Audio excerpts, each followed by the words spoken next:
하나님의 말씀 고린도후서 13장 11절이죠. 고린도후서 13장 11절 말씀 보시겠습니다.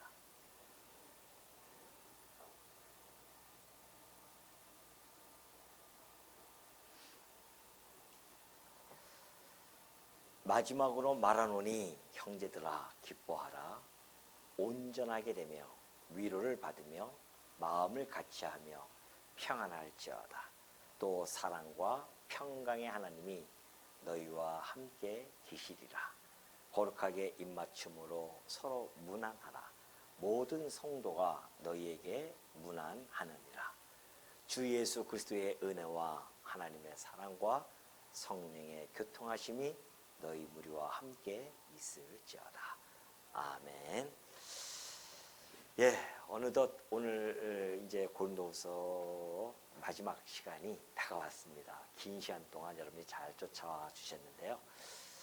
우리가 그동안 고린도전서와 고린도후서를 살펴보면서 고린도전서에서 나타났던 교회의 문제점들은 여러 가지가 있었죠. 그러나 특별히 우리가 살펴봤을 때는 고린도전서에서는 개인적으로는 음행에 관한 문제가 있었고요.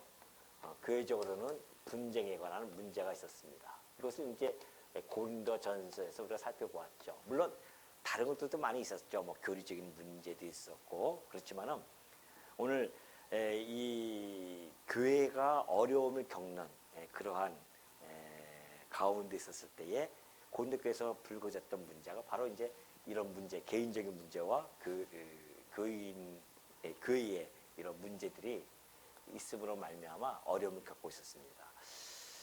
이러한 형제 이렇게 있는 그 교회에게 바울은 이들을 향해서 책망을 하죠.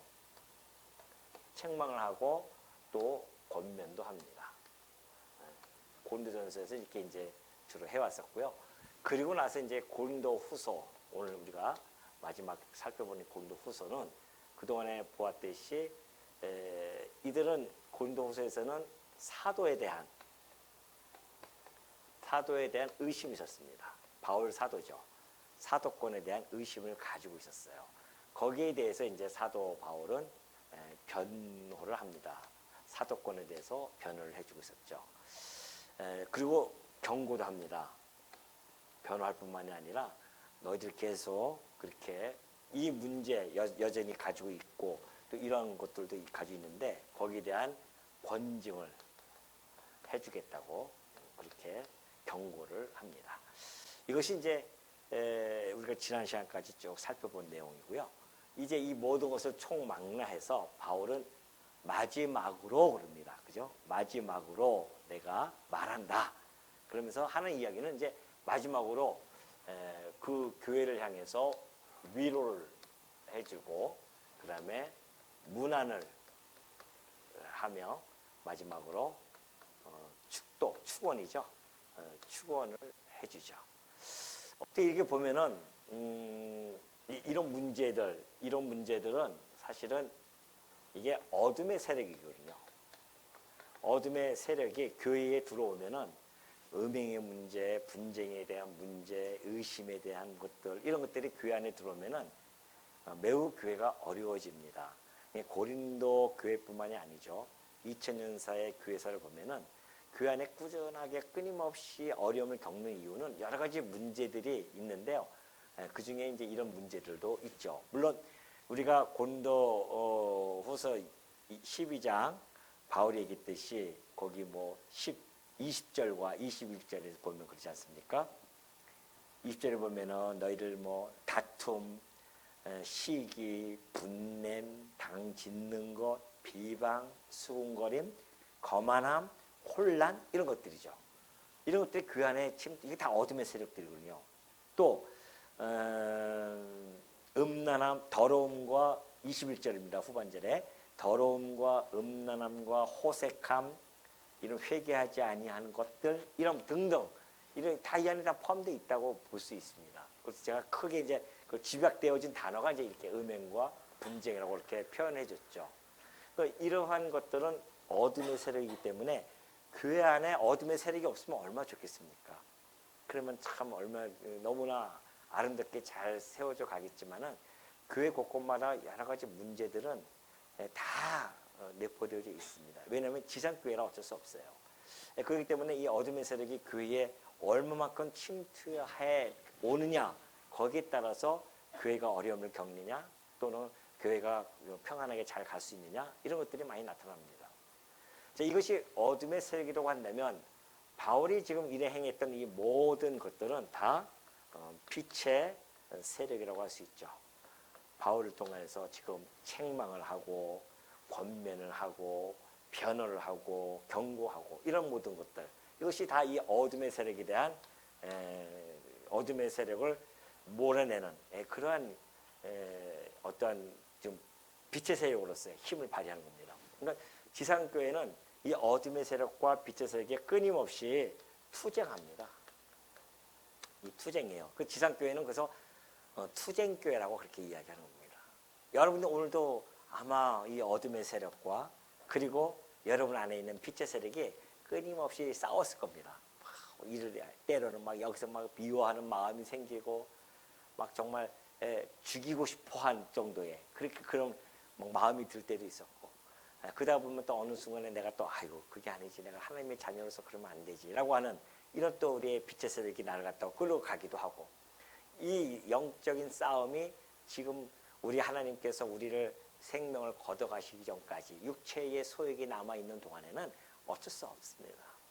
그러니까 우리가 이 빛의 세력이 점점 강하게 역사하게 하려면 어떻게 될까요? 빛의 세력이 강하게 역사하게 하려면은 빛의 세력이라고 할 수 있는 거 밑에 보입니까? 여기?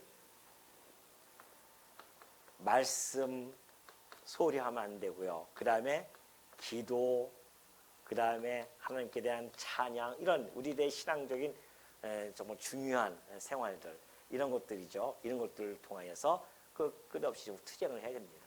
오늘 여러분들이 오셔서 이렇게 말씀을 듣고 또 기도도 하고 또 찬양도 하고 이런 모든 것들은 어둠의 세력과 싸우기 위한 우리들의 삶의 모습이라는 것을 잘 보여주고 있습니다. 자, 이제 마지막으로 바울은 위로의 말씀과 문안과 축원을 통해서 그 성도들을 마지막으로 이제 다시 한번 세워주고 위로해주는 그런 말씀을 지금 하나하나 이제 증거해 갈 겁니다. 자, 그러면 한번 봅시다. 11절입니다. 마지막으로 말하노니 형제들아 기뻐하라 그래요. 내가 마지막으로 말하는데 기뻐하라는 것이죠. 기쁨이라고 하는 것은 성령, 우리가 그 성령의 열매가 여러 가지 있죠. 9가지 성령의 열매가 있지 않습니까? 그 중에 하나가 바로 이 기쁨이라는 겁니다. 사실 이 교회 공동체에 필수적으로 갖추어야 할 덕목이 뭐냐? 기쁨입니다. 우리가 이 기쁨이, 교회라고 하는 것은 기쁨이 넘쳐 흘러야 됩니다. 어떤 분들은 뭘 그렇게 우리가 기뻐야 할 일이 무엇이 있는가, 뭐 그렇게 혹시 생각할 수도 있지만은 이 기쁨이라고 하는 것은 교회가 반드시 갖춰야 할 그러한 덕목이에요. 또 이것은 없어지지 아니할, 뭐 한시적으로 있다가 없어지는 그러한 기쁨이 아닙니다. 왜 그러냐면은 우리의 기쁨이라고 하는 것은 어떤 상황 조건에 따라서 잠시 주어지는 그러한 감정이 아닙니다. 우리가 가지는 기쁨이라고 하는 것은, 이것은 어떤 구원론적인 기쁨이거든요. 다시 말해서 그리스도 안에 내가 연합되어져서 그리스도의 지체가 되어지고 하나님의 자녀가 되어지는 것, 그래서 하나님의 나라를 유업으로 받는 것들, 그리고 그리스도와 끊임없이 교제가 이루어지는 것들, 이런 것들이 우리 안에 지금 충분히 일어나고 있지 않습니까? 그 자체가 우리에게 기쁨입니다. 그러니까 기쁨의 근원은 누구냐면은 우리 주 예수 그리스도 아니겠습니까? 그러니까 그리스도와 우리가 연합되어진 자라고 한다면 그 기쁨의 근원으로부터 우리는 끊임없이 공급을 받는 겁니다. 기쁨을.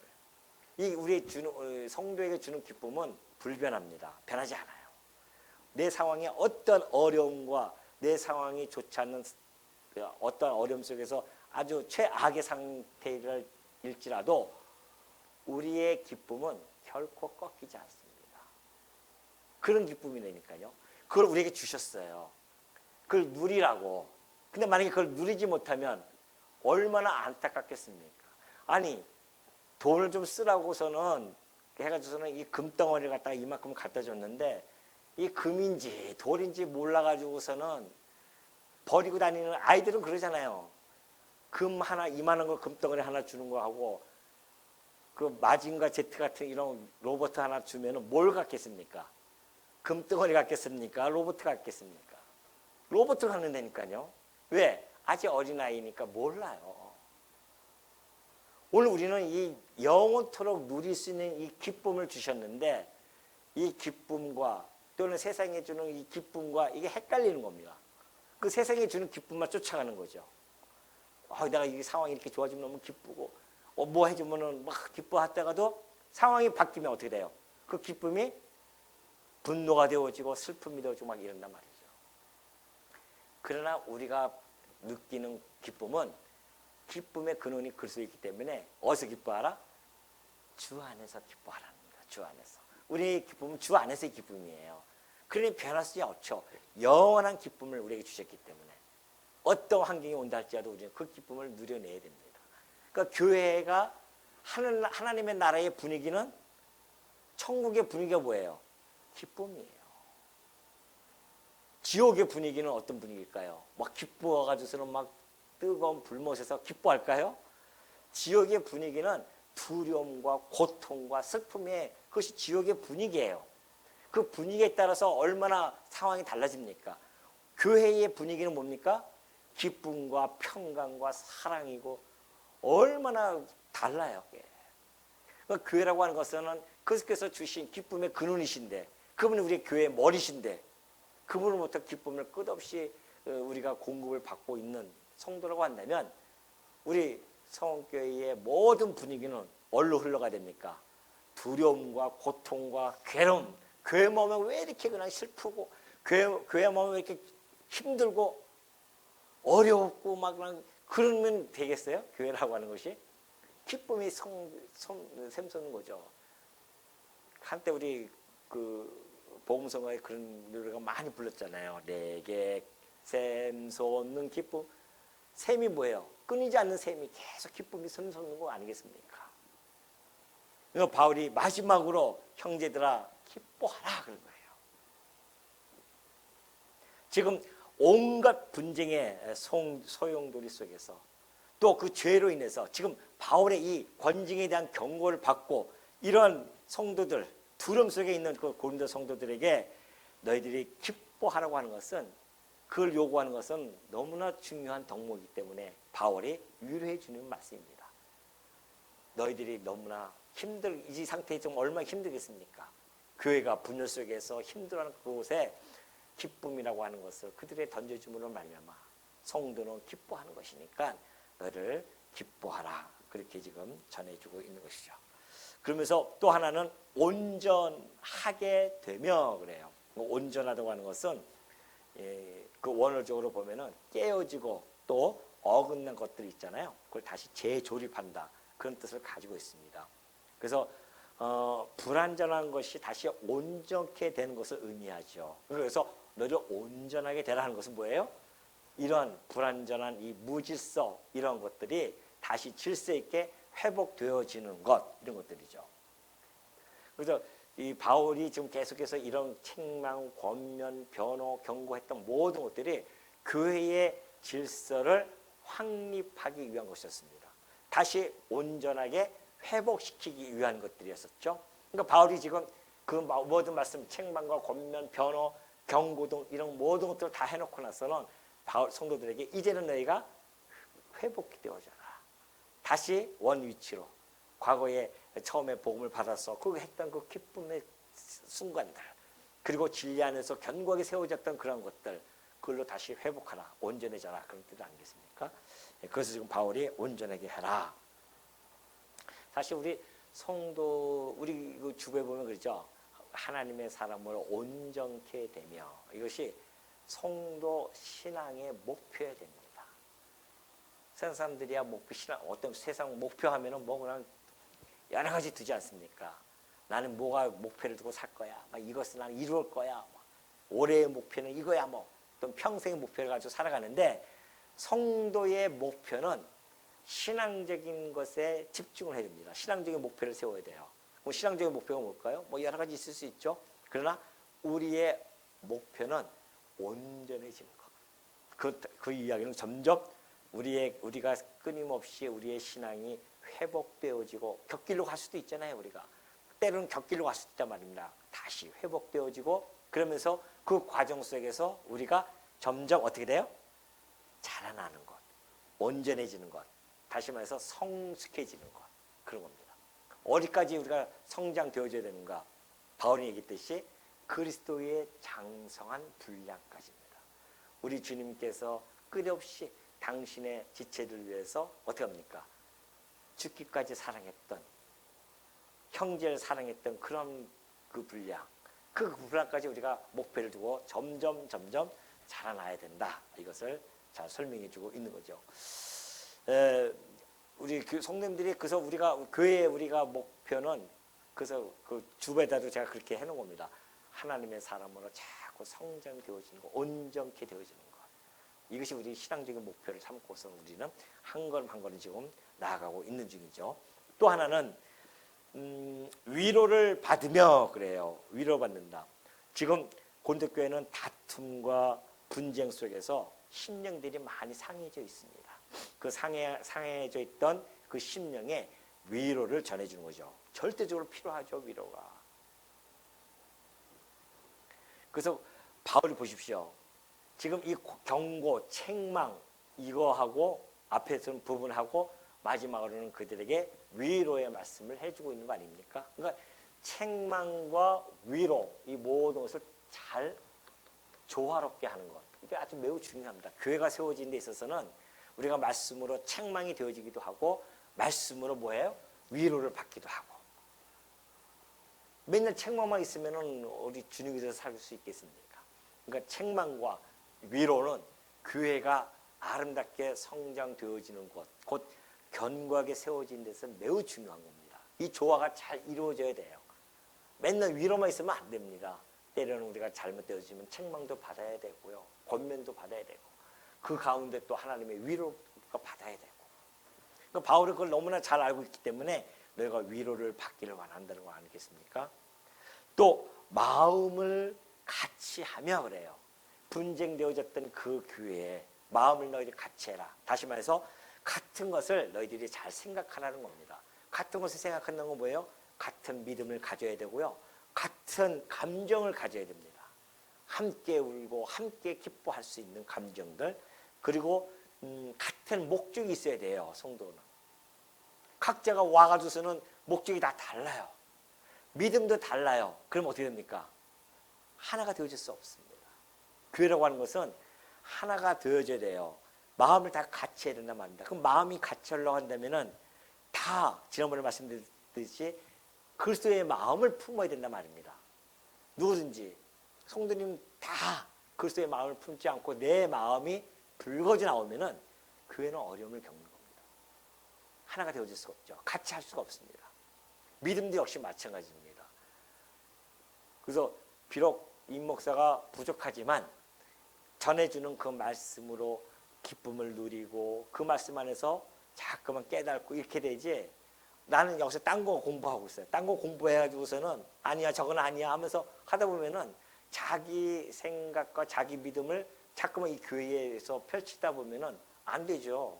그러니까 난 자꾸만 멀어질 수밖에 없고 결국은 교회를 떠날 수밖에 없는 상황까지 오는 겁니다.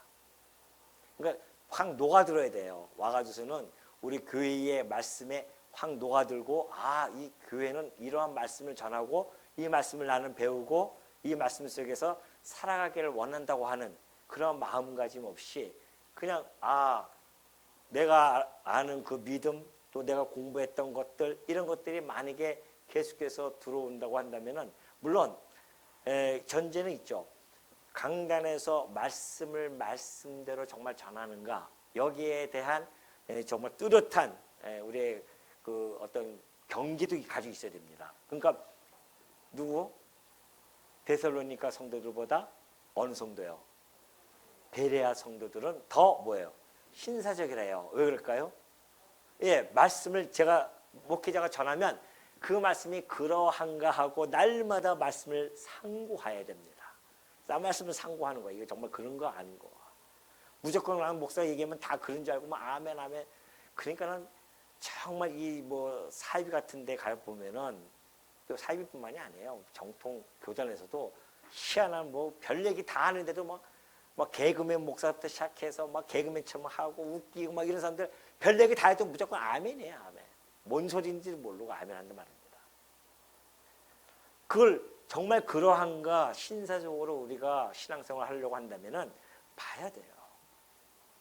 그러니까 말씀을 우리처럼 이렇게 강해 설교를 한다고 하는 것은 거기에 대한 뭡니까? 이게 좀 확인하고 확증해 나가는 지금 과정 아니겠습니까? 읽고 설명해 드리고 읽고 설명해 드리고. 그래서 될 수 있는 대로 제가 딴 얘기를 별로 안 하잖아요. 웃기는 얘기 안 하려고 하잖아요. 지금 이 말씀이 얼마나 하나님의 말씀을 받아서 선포하는 그러한 자인데 저도 예언자란 말입니다. 예언한다니까 무조건 막 미래에 대해서 예언하는 게 아니라 하나님이 기록한 이 말씀을 그런 말씀대로 대언하는 자가 예언자예요. 선지자들은 예언자로 가니까 막 미래만 얘기하는 것이 예언으로 착각하고 있단 말입니다. 예언자는 뜻, 선지라는 뜻은 하나님의 말씀을 있는 그대로 어떻게 해요? 대언해서 얘기해 주는 자가 선지자예요. 그러니까 하나님이 선지자를 불러서 내가 얘기하는 거 얘기해라. 그 얘기하죠. 딴 얘기하면 안 된단 말입니다. 그렇다고 한다면 목사도 마찬가지죠. 하나님이 주신 이 말씀이 있습니다. 이 말씀을 말씀 그대로만 전달해 줘야 할 의무와 책무가 있는 겁니다. 그러니까 이것을 만약에 잘못하게 되어지면 성도님들이 목사님 이게 말씀이 여기는 이렇게 얘기했는데 왜 여기는 딴소리 하십니까? 라고 얘기할 정도 되어야 된다고 한다면 성도님들이 말씀에 대해서 잘 알아야 되잖아요. 말씀을 모르면은 별소리 다 해도 그냥 무조건 끄떡끄떡하고 알아듣고 그냥 지나갈 경우가 참 많이 있단 말입니다. 그게 진짜인 줄 알고. 그래서 많은 사람들이 신앙생활을 정말 수박 겉핥기식 성경이 뭔지도 모르고 우리가 전하고자 하는 이 기독교의 핵심이 무엇인지도 모르고 그냥 왔다 갔다 형식적인 그러한 겉만 성도인 종교인이 얼마나 많은지 몰라요 지금. 얼마나 많은지 모릅니다. 그런데 성경에서 뭐 얘기하면 이단들이 성경 들고 와서 얘기하잖아요. 이단들은 총체적으로 성경을 못 봅니다. 그냥 부분적으로 이렇게 해가지고서는 접근해가지고 한단 말이죠. 그러니까 성도님들이 성경을 모르면 이단한테 걸리면 뭐 100에 80은 그냥 걸려 넘어집니다. 그러니까는 교회에서 아예 그냥 접근을 못하도록 하는 거죠. 접근 못한다고 해서 접근이 안 되겠습니까? 성경을 제대로 가르쳐서 성도님들이 스스로 딛고 일어설 수 있는 힘이 있어야 대적을 할 거 아닙니까? 어둠의 세력이 오면 투쟁을 해야 되는데 빛의 세력이 있어야 되는데 이 말씀이 약해지니까 말씀이 없으니까 먹히는 거 아니겠어요? 어둠의 세력이. 그런 의미에서 우리 서원교회가 존재하는 의미와 가치가 얼마나 중요한지를 여러분이 스스로 깨달을 겁니다. 그러니까 함께 여기서 우리가 신앙생활을 하고 함께 교회를 세워나가는 것이 얼마나 중요한 사명감을 가지고 있어야 되는지를 우리가 충분히 알 수 있죠. 마음이 같이 돼야 됩니다. 마음을 같이 해가지고서는 그리스도 안에 진리 안에서 하나가 되어져서 견고하게 세워나가야 된다. 또 평안할지어다 그래요. 평안할지어다. 성도의 신분은 하나님의 자녀입니다. 그 하나님의 자녀라는 특징은 뭐예요? 평안이에요. 죄와 허물 속에서 죽었던 우리들은 거기서 늘 두려움 속에 살아갑니다. 이 어둠의 세력은 두려움이에요. 날마다. 그런데 이 빛의 세력은 평안이란 말입니다. 우리 주님이 말씀하시지 않습니까? 내가 너에게 주는 평안은 세상이 주는 평안과 같지 않다는 평안입니다. 우리 주님이 주시는 세상의 평안은 건 달라요. 이 세상에서 주는 평안은 뭔가 좀 환경에 따라서 평안이 왔다 갔다 하죠. 그러나 우리 주님이 주시는 평안은 변하지 않은 평안입니다. 하늘로부터 오는 평안이에요. 그 평안을 우리가 간직하고 있다는 거 아니겠습니까? 그러니까 그 평안을 내가 평안할지어다. 그렇게 지금 이야기 바울이 해주고 있습니다. 그러니까 마음을 같이 하는 그 결과는 뭐가 나타납니까? 평안이 나타나는 거예요. 분쟁이 없어지죠. 분열이 없어진단 말입니다. 교회가 마음을 같이 하니까 같은 마음, 같은 믿음, 같은 감정, 같은 목적을 가지고 좀 교회를 우리가 하나씩 지금 함께 구성원이 되어져서 그리스도의 교회가 그리스도께서 우리를 세워가고 계시는데 그렇게 하나가 돼야 불효함이 없이 하모니가 이루어지면서 아름답게 경건하게 세워질 거 아니겠습니까? 그런데 그래야지만이 이 결과가 그렇게 해 나가는 그 결과가 평안으로 오는 겁니다. 그러니까는 모이면 항상 기쁘고 즐겁고 주 안에서의 기쁨이 나타나고 주 안에서의 평안 속에서 살아가니까 그 교회야말로 천국의 모습으로 우리가 살아갈 수 있지 않겠어요? 지금 우리는 비록 지상이지만은 천국의 하나의 모형으로서의 이 지상교회에서 지금 우리는 그 천국에 소망하면서 그곳의 특성들, 하나님 나라의 특성, 본질, 뭐예요? 의와 희락과 평강 아니겠어요? 이런 것들을 이 교회에 좀 누리면서 이걸 세우면서 그렇게 소망하면서 지금 하루하루 살아가는 겁니다.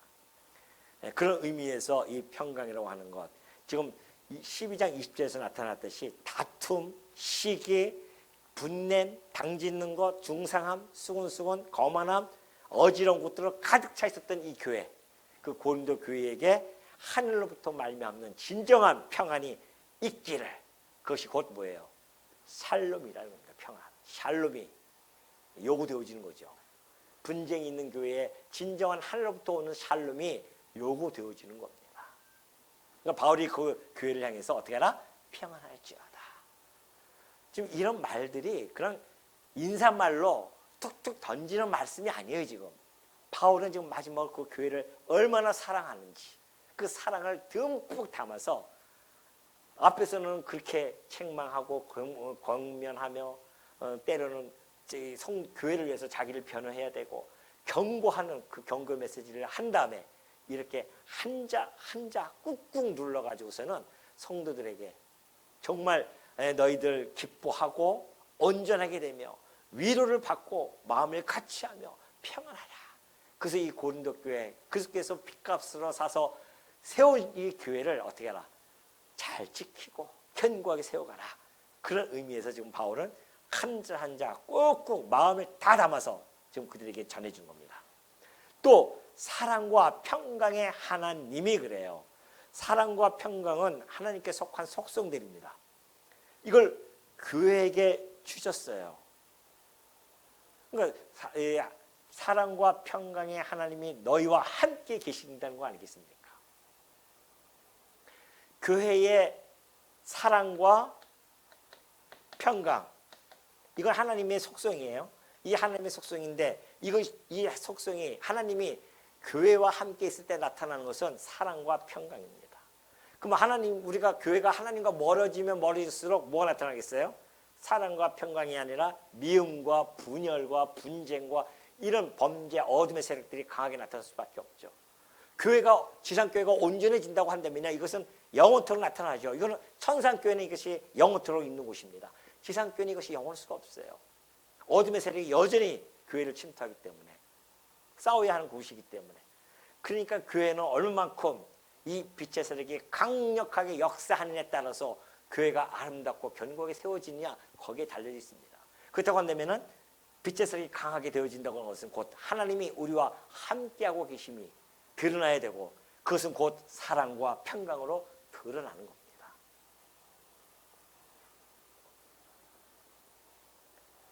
그 교회가 지금 그리스도의 이 하나님의 사랑과 평강이 드러나면 드러날수록 하나님의 강력하게 빛의 세력이 이 교회에 역사하고 있구나 이게 증명되어지는 겁니다.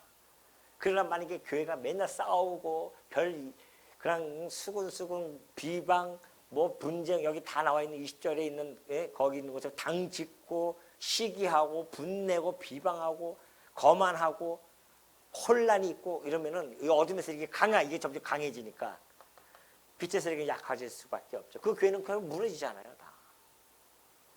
아주 중요한 거죠, 그래서 이게. 그러면서 거룩하게 계시리라 거룩하게 입맞춤으로 서로 문안하라.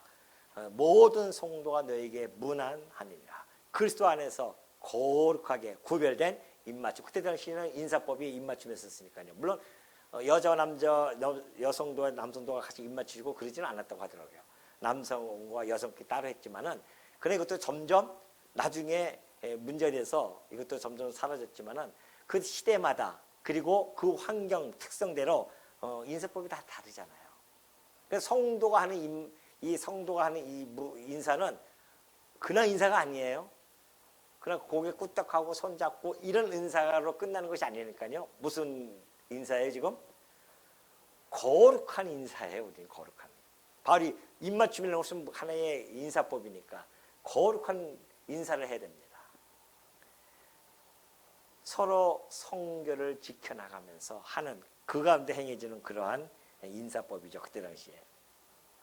그러니까 그 모든 우리가 그래서 지금 저도 처음에 와서 우리 성도님들 한번 시도해봤잖아요. 우리 좀 거룩한 문안을 좀 해봅시다 해가지고서는 손만 잡기 너무 아쉬워서 한번 이 허그를 좀 해봅시다 해가지고는 한번 안아주는 그런 것을 했는데 다 쑥스러운지 잘 못하시더라고요. 그래도 맨 처음에 좀 하는가 싶더니만 그다음부터는 이제 그래도 옛날로 다시 돌아가서 이렇게 손 괜찮죠? 이것도 우리의 지금의 인사법이니까 정말 손을 붙잡아주고 거룩한 인사법으로서 그렇게 한다고 하면은 뭐 그것은 뭐 크게 뭐 문제될 것은 없다고 봅니다. 또 여기서 보면은 모든 성도는 하나의 그 보편적 교회를 이야기해 줄 수가 있습니다. 그 보편적 교회는 그리스도 안에서 동일한 신앙을 가지고 있죠. 또 예수 그리스도로 말미암아 연합되어졌습니다. 그런 교회죠. 그러니까 그 연합되어진 교회가 하나라는 그 교회의 의미를 두고서는 서로 문안을 하는 겁니다. 너무 아름다운 문안이죠. 이 문안은 성도의 이 교통, 성도의 이 교제를 더욱 사랑스럽게 만드는 겁니다. 매우 중요해요. 문안한다고 하는 거. 교회가 위로도 있지만은 서로 문안해 주는 것 너무 중요합니다. 이 거룩한 게 문안이거든요.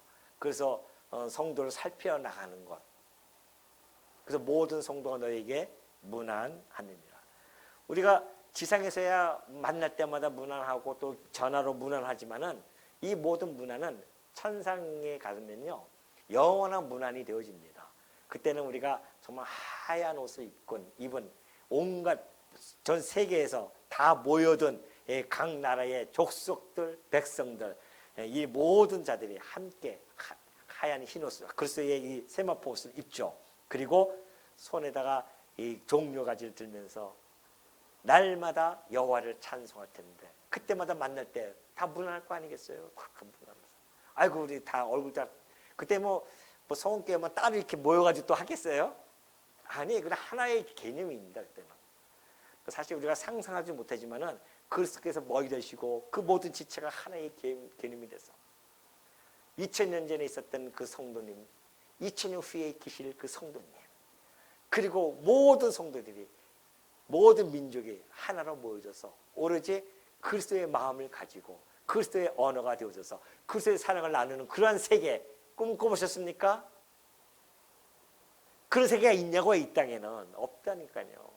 우리가 그 세계를 지금 그 세상을 소망하면서 살아가는 자 아니겠습니까? 여기서는 첫날 만날 해봤자 안 돼요. 그거 한번 해보겠다고 유엔을 갖다가 이렇게 만들었지만은 그 유엔이 뭐 해봤자 뭐 세상에 평화가 와요? 사랑이 있어요? 온갖 싸움뿐이 없습니다. 어둠에서 이렇게 장악해 가지고서는 이 지상에서는 이루어질 수 없습니다. 천상 세계에서만 이루어질 수 있는 그러한 나라, 그 백성이 우리예요. 그걸 우리는 보장이 되어져 있기 때문에 그 최후 승리가 보장되어져 있는 우리 교회가 투쟁하면서 싸워 나가는 겁니다. 지금 마지막 13절 주 예수 그리스도의 은혜와 하나님의 사랑과 성령의 교통하심이 너희 무리와 함께 있을지어다. 우리가 예배 시간 끝나고 제가 마지막 축도할 때 하는 이 구절이 바로 이 구절이잖아요. 여러분들에게 이 구절은 정말 이 삼위일체적인 이 축도입니다. 이게 삼위일체적인 축도이죠. 이 축도 안에는 기독교적인 세계관이라든가 기독교적인 어떤 그 뭐 구원론, 그 다음에 어떤 그 신관 이런 것들이 다 함축되어져 있어요. 그래서 삼위일체를 알 수 있는 말씀들 중에 가장 대표적인 말씀이 바로 이 말씀입니다. 그 삼위일체 교리, 곧 지금 예수님과 하나님과 성령을 함께 선상에서 동일한 선상에서 다루고 동일한 선상에서 지금 설명해 가고 있거든요. 이것을 이제 교리적인 단어가 없으니까 이것을 삼위일체라는 교리적인 단어를 만든 겁니다. 그러나 이 삼위일체로는 우리 인간의 역사나 또는 이성으로는 도저히 규명되어질 수 없습니다. 어떤 면에서요? 존재론적인 면에서는 우리가 이해할 수가 없어요. 그건 신비입니다. 왜 신비냐면은 우리가 이 땅에 창조하기 전에 존재하셨던 방식이 있었습니다. 삼위일체는. 그러니까 영혼의 관계예요. 성부, 성자, 성령은 영혼의 관계고 우리는 시공형의 관계잖아요. 그 시공형의 관계에 있는 자들이 어떻게 영혼 관계를 이해할 수 있겠냐 말이죠. 범접할 수가 없어요. 그러니까 인간의 역사라든가 이성으로는 도저히 알아먹힐 수가 없습니다. 신비해요. 이걸 잠깐만 설명을 이렇게 해보고 이렇게 해보려고 하지만은 다 한계에 부딪힙니다. 다 그럴듯하지만은 그 본질을 정말 얘기할 수는 없습니다.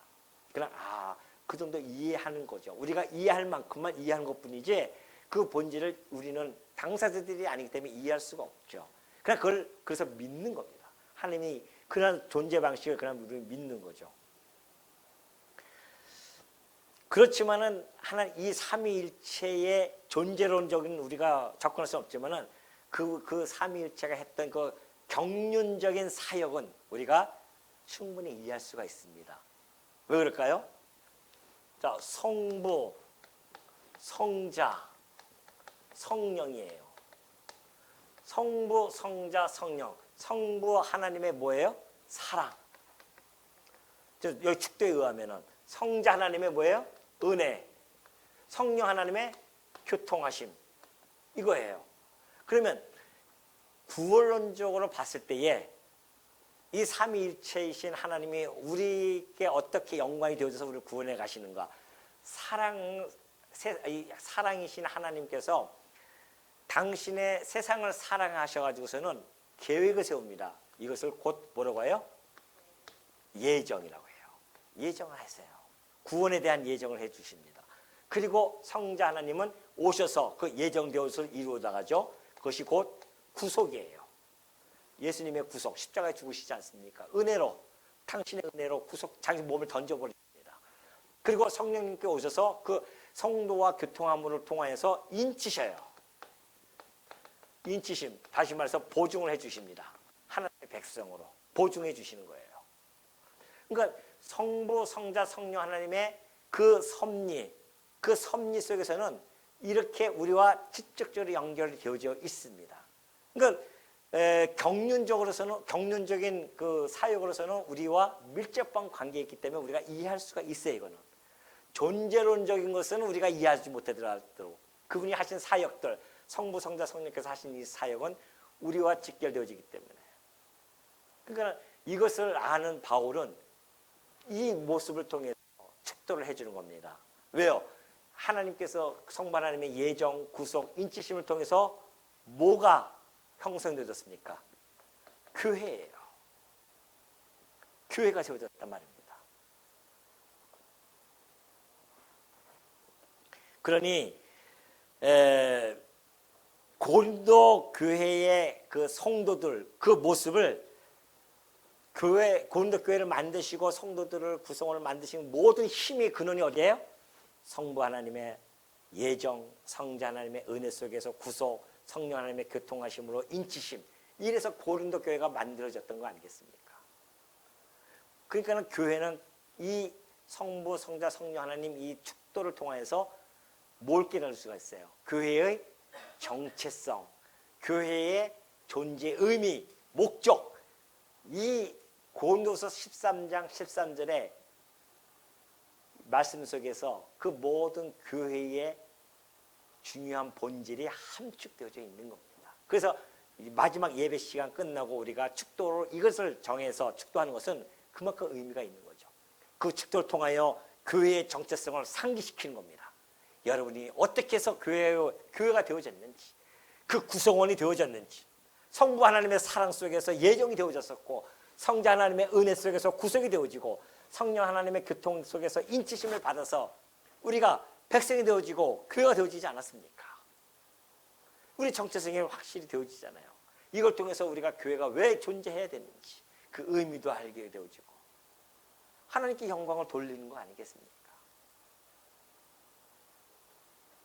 그러니 이 축도를 통하여서 고린도 교회에게 마지막으로 바울이 이렇게 딱 마무리 짓는 것은 정말 교회를 얼마나 사랑하고 있는지 바울이 이 한 면만 보다도 우리는 충분히 느껴지지 않습니까?